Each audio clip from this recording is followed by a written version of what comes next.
Well, you've grown some mushrooms. Good for you. Now what are you going to do with them? Well, we've got an idea for you. We're going to show you how to make mushroom butter, which is a real crowd pleaser recipe.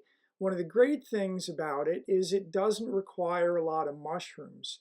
So if you got a small harvest, maybe it's your third harvest of something, or you just found a few chanterelles that you want to do something with, it's a great option for that.